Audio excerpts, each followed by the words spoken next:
Hey guys, it's Joanie from simplelivingmama.com, and today I have attempted to pull together all of my homeschool preschool resources for my 3-year-old.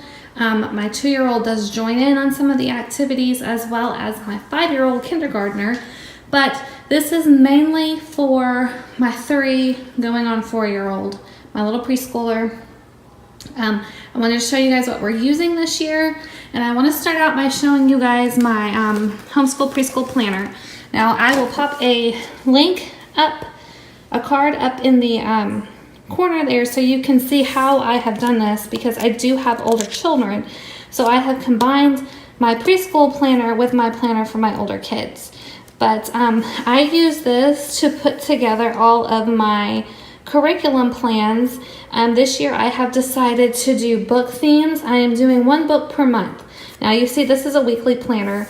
If I only had preschoolers, I would be doing stuff at least every other week, if not weekly. But since I do have older children that I'm homeschooling, as well as a 2-year-old and a baby, it's much more feasible for me if I just focus on 1 book for the year, or not for the year, excuse me, 1 book for the month, and then pull activities that I find for that book to have themed activities. So that's what I'm doing. I may, if time allows, do some other themed activities. I've been thinking about doing an All About Me theme, and then something for the fall, and then like a Christmas theme and an Easter theme. If I have time, I will make those lesson plans. You can see this is a rough draft. Most likely what I do, I put together all these lesson plans, I test them out with my kids, and if they work out well, then I place them for sale in my shop. So, you know, if you are short on time, you can use my lesson plans.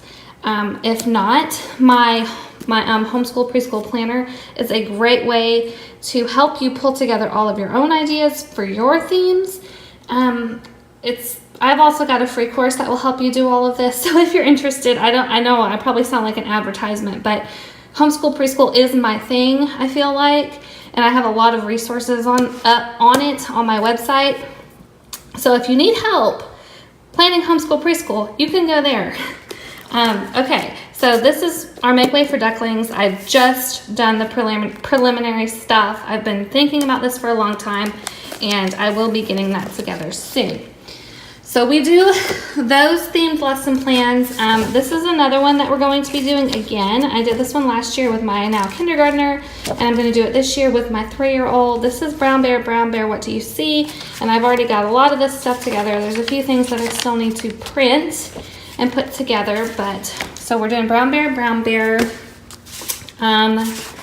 This is not actually mine. I bought this lesson plan because I didn't have time to create my own. So we're doing Chicka Chicka Boom Boom, and then the 3 Little Pigs, and I'm also going to be pulling some other ones in. I will have those listed in a blog post so you can see. Oh, If You Give a Mouse a Cookie. This is one of mine, so we've done this one before, and we're going to be doing it again with new set of kiddos. And here's the book that goes with that one. I've already got it pulled out. Okay, this is my 3-year-old schedule, and the reason he has this is because his older brothers and sister have one too. So he's got his own little list of morning chores, his own little list of afternoon chores, and then what he does during the day. So he does morning time in Bible with all of us. That's also when we do our nursery rhyme. So here's one nursery rhyme that we're currently working on. We have some other nursery rhymes that we've worked on in the past, and some that I'm planning on working on in the future. So we always have a nursery rhyme going, and I usually have printables to go along with the nursery rhyme. I do sequencing printables, we make printable puppets, and have a good time with that. Okay, so we do that. We do ABC games. We look at books. He can look at the books independently, and of course I do read to him. I don't have that on here, but as time allows, I will sit down and read to him. Science, this is something that he will either do with us if we're doing science experiments, because all of our learning is done together as a family, or if there's science experiments going on in one of the book themes, which, like I said, I'm only doing one book per month, so we're not always going to have a science going on for preschoolers. Music and art, that's done all together. Spanish is done all together, and then he's got lunch and free time on here. So, ABC games. I have an entire book devoted to alphabet games that we do with different manipulatives that I have in my home, and I don't have those out here, but we use magnetic letters, we use chalk, we do all kinds of stuff, and I will leave a link to that blog post and video down below also, so you can see how we do different ABC games. We also use ABC picture word cards and ABC flashcards to review our letters. That's done pretty informally. And then I need to change out the cover because it still has my other sons on here, but he is going to be starting his alphabet book. So right now we have a few pages in here. This is what he uses to learn his different letters. So we just have a few little activities that he does, and he can try to trace and write. And that is a good way to learn and review letters. And it's simple, it doesn't take a lot of time, and the kids really like it. Okay, so he likes do-it-up pages. It's like his favorite thing to do right now. So I pull, these are just free do-it-up pages that I found online that I pulled. These are from a curriculum that my kindergartner is using to help him with letters and letter sounds. So I print off the do-it-up pages for him. My kindergartner's past do-it-up pages, but my 3-year-old loves them right now. So I will give him all the do-it-up pages. Over here is some other stuff that I've just pulled out that he can trace. So he can trace the letter L, trace the word, and then draw a lion. There's a tiger on the back, apple, another do-it-up page, or I'm thinking this might be good, laminated, and then he can make little apples out of Play-Doh. So I pick and choose different activities that aren't necessarily related to a theme, just things for him to do that gets him using his fine motor skills and his, in some cases, his sensory skills, depending on what we are doing. And that just really helps him, and it keeps him busy when I need him to be quiet if we are not working on one of those lesson plans. Here's another resource. This is a Write On Wipe Off Number Fun book. It's been used by a few kids now, but it's still fun to do with a dry erase marker. And I keep those on hand. And then here I got him a couple of workbooks. These are from the Target dollar spot. So we have a same or different workbook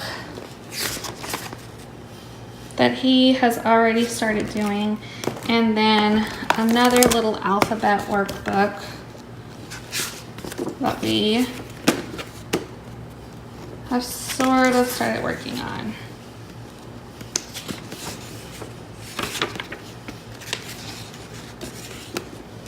So my kindergartner may have actually grabbed this one by the looks of it. My oldest daughter, she likes to do baby school sometimes while I'm working with her brothers, and she will sit down and pull things out for my 3-year-old, my 2-year-old to do, and sometimes she gives stuff to the 5-year-old too, if he will let her. I have these number matching cards, so this is a great way to work on numbers. I have color matching learning wheel. I got this stuff from the Target dollar spot. If you've seen my preschool oh my goodness, it's at the end of the day. I'm sorry, guys. Target dollar spot haul. Okay, and then I've had these for a really long time. So I have some letter sound matching puzzles, and I keep them in these pencil pouches that you can get real cheap around this time of year. I have this activity that I printed and laminated to help match uppercase and lowercase letters. I have some sequencing puzzles. I have numbers 1 through 20 and the alphabet. And then here are some other number matching Tinkerbell cards that I originally made for my oldest daughter. and now my 2-year-old is working with those. Here is the top of my bin, and guys, I am still working on putting all of this stuff together. I have been working on my schoolroom for the last couple of weeks, and we officially started school last week, so it's just been kind of a process for me to get everything together. So the kids cannot get into these bins. These are the Latchmate bins from Michael's. They can't get into them. So I like to keep things in here I don't want them to mess with. So that's why the Do It Out markers are in here, because I can keep them over here in my system and pull them out when I need them, and I don't have to worry about the kids getting into them and getting Do It Out stuff everywhere. I've also got some clothespins. Some of them are numbered, some of them are blank, and those are to work with our number matching games and letter matching games. So I think that's all I pulled out to show you. Like I said, you know, for me, preschool is very much a play-based entity. I don't want my preschooler sitting at the table doing bookwork all the time, and he doesn't want to sit at the table and do bookwork all the time. But you know, I do pull things like these Do It Out pages because he loves to do It Out pages, and that's something he can do while I'm working with other kids. And then of course some tracing pages, coloring pages, and so on. And then the alphabet book is something we do together. That's more focused learning. And then of course our lesson plans, which, like I said, I'm not doing these weekly this year. I just, you know, it takes a lot out of me. I'll show you like a sample so you can see what I mean by it takes a lot, because it takes prep time. Morning board, I don't have an official morning board right now. I do have video of our previous morning boards. Right now we are just orally going over the days of the week and the months of the year and all of that. So I don't have an official morning board at the moment. We do the We Choose Virtue cards. I have not pulled those out, but we still do those. Those are wonderful in our morning basket. And then of course the poem or the nursery rhyme, which we always have going. So this stuff, circle time, yeah, that stuff we usually always have going. Here is letter introduction, so the alphabet notebook, and then these, the See Do a Dot, See Tracing page, so on and so forth. Those things come with the printable pack that's included with these lesson plans. So not a lot of prep there, but I do have to make sure that they're printed and in order. Motor skills, for this activity you need actual cookies, or you can use the counting cookie cards. And then setting up an activity course outside, which was kind of like a mouse maze. I did that with my other kids, and that was a lot of fun. But it is prep. It is time intensive, and when you have older children that you're having to prep science activities and all that stuff for, it can be a lot. That's why I choose to spread all of this out over the entire month, rather than just trying to do it all every day of the week. You know what I mean? So here is just the story retelling with the pocket chart cards. Spray the letter, that's a fun game that's in my ABC book. How many chocolate chips are on the cookie, which you can use the cookie cards or real cookies.